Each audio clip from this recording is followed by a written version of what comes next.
Corona virus जैसे भारत में एक पूरी समस्या बनी हुई है, काफ़ी लोग इससे प्रभावित हैं और काफ़ी हम देखते हैं कि रोज़ जाने जा रही हैं इस वायरस के कारण। हर इंसान इस कोशिश में है, हर डिपार्टमेंट इस कोशिश में है कि किस तरह इसको कंट्रोल किया जाए और इंडियन आर्मी भी अब हम देख सकते हैं कि कोरोना वायरस की इस लड़ाई में अपनी भूमिका निभा रही है।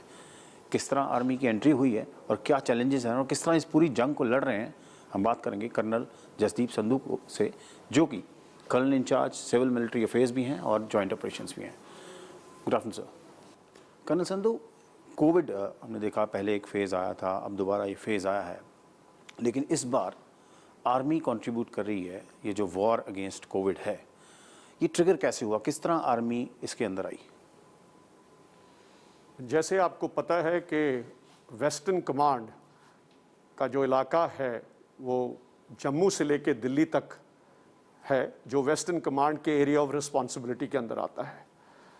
इसके अंदर state of Jammu, Punjab, Haryana, Chandigarh union territory, Himachal Pradesh और दिल्ली, ये इसकी एरिया ऑफ जुरिस्डिक्शन में आता है।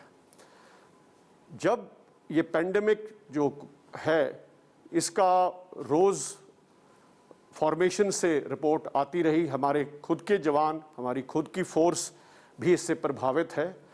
हमने सारी गाइडलाइंस को पहले तो अपनी फोर्स को प्रिजर्व करने में लगाई और हम पूरे डिसिप्लिन के साथ अपने मिलिट्री स्टेशंस और कंटोनमेंट्स को बताई हुई गाइडलाइंस के साथ एक रोल मॉडल बन के उतरे हैं। हमने सारी रिस्ट्रिक्शंस जितनी लगाई गई, जो स्टेट एडमिनिस्ट्रेशन ने उसको फॉलो किया और कोशिश की है कि अपनी आर्मी को हम प्रिजर्व कर सके, फोर्स प्रिजर्वेशन जिसको बोलते हैं, ताकि हम बाकी ऑपरेशंस और बाकी ऐसी एड टू सिविल अथॉरिटीज़ के लिए ठीक तरह उतर सकें। हमारे army commander western command lieutenant general RP Singh ने संज्ञान लेते हुए ये फैसला किया कि हम अपने इलाके के अंदर सिविल अथॉरिटीज़ को मदद देंगे जितनी दे पाएंगे, क्योंकि ये जितनी फोर्स निकाली जाएगी इस एड टू सिविल अथॉरिटी से, ये फोर्स जो है अपने कामों में जुटी हुई है, ऑपरेशनल कामों में जुटी है और बाकी कामों में उनमें से निकाल के जो मदद बन पाएगी वेस्टर्न कमांड अपने इलाके में देगी। इसके अलावा स्टेट से रिक्वेस्ट आई, जैसे पंजाब, हरियाणा, हिमाचल, हमने खुद इनको कांटेक्ट किया और इनसे पूछा कि क्या मदद दी जा सकती है और उनकी तरफ से भी रिक्वेस्ट आई। आपको पता होगा कि आर्मी ने फैसला पंजाब के लिए 100 बेडेड हॉस्पिटल ऑक्सीजन लेवल 1 का लिया।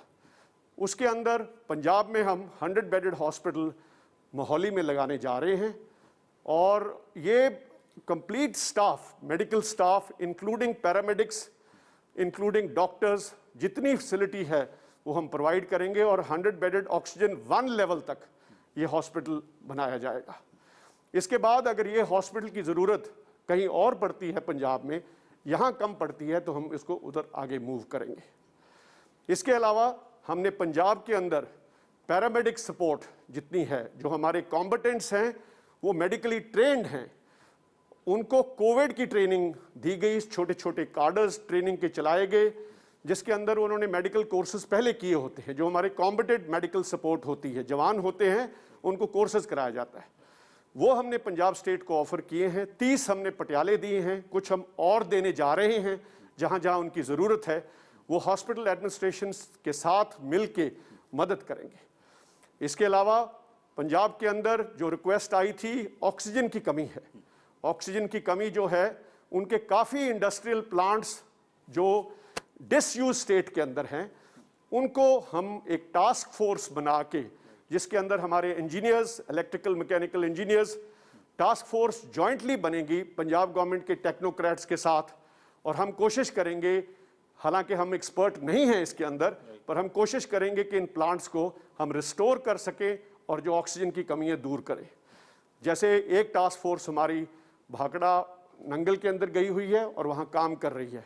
अभी बड़ा प्री मैच्योर है, लेकिन देखते हैं कि इस कार्य के अंदर हम क्या कर सकते हैं। सर, जैसे आपने बोला उसके अलावा हमने हरियाणा स्टेट के अंदर हमने रिक्वेस्ट आई थी, फरीदाबाद के अंदर 100 बेडेड हॉस्पिटल बना रहे हैं ऑक्सीजन लेवल 1 तक।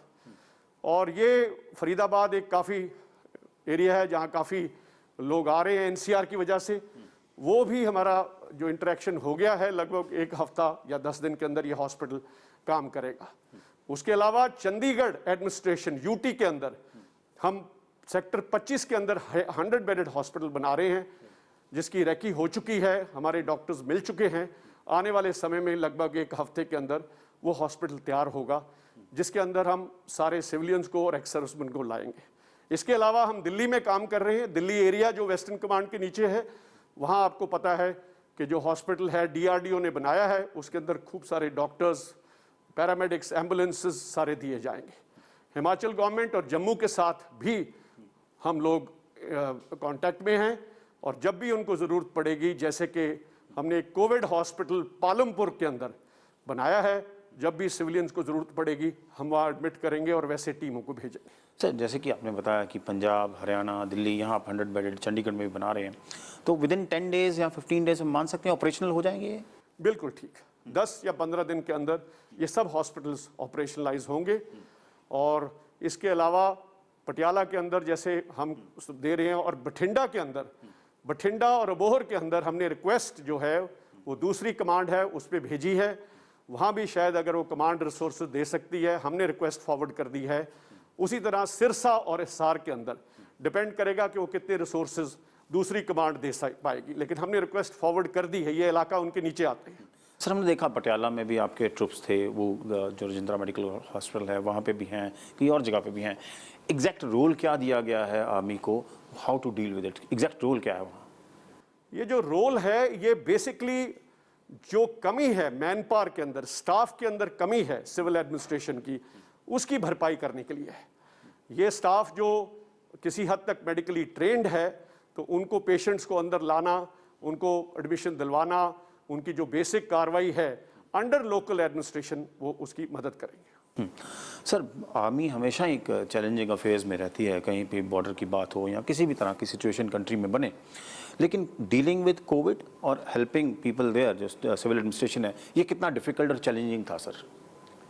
ये चैलेंजिंग किसी हद तक हो सकता है, क्यों करके काम करने का तरीका फौज और सिविल का थोड़ा सा अलग है, लेकिन हमारा इंटरेक्शन सिविल एडमिनिस्ट्रेशन के साथ इतना अच्छा है इस कमांड का कि हमने वो सारी चीज़ों को दूर किया है।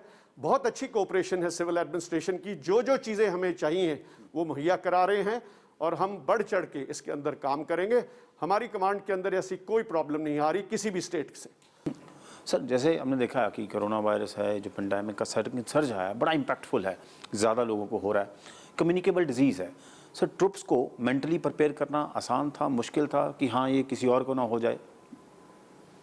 ट्रूप्स जो हैं हमारे हमेशा तैयार रहते हैं, कोई भी चैलेंज हो उसके लिए हमेशा तैयार रहते हैं, चाहे वो अर्थक्वेक हो, चाहे डिफ़िकल्ट टास्क हो। ये भी डिफ़िकल्ट है, कम्युनिकेबल डिजीज़ है, लेकिन हमने छोटे छोटे कार्डर्स चला के ये जो अभी हम आगे मैन पावर देंगे उनको तैयारी की जा रही है, उनको ओरिएंट किया जा रहा है कि कोविड पेशेंट्स को किस तरीके से हैंडल करेंगे। हमारी फॉर्मेशंस पे ये छोटे छोटे ओरिएंटेशन कार्डर जो हैं चल रहे हैं। तो उनको ट्रेन किया जा रहा है कोविड के वैसे साथ। पहले से ट्रेंड थे जो कॉम्बैट मेडिकल सपोर्ट के लिए जो हमारे कॉम्पिटेंट्स होते हैं, उनको रीओरिएंट कर किया जा रहा है।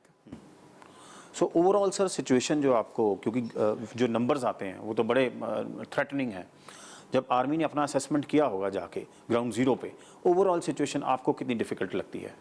ओवरऑल सिचुएशन पूरे देश के अंदर ये डिजीज़ जो है फैल रही है, और अगर हम जो हिदायतें दी गई हैं उसको फॉलो अप करेंगे तो शायद ये चीज़ कंट्रोल में आएगी।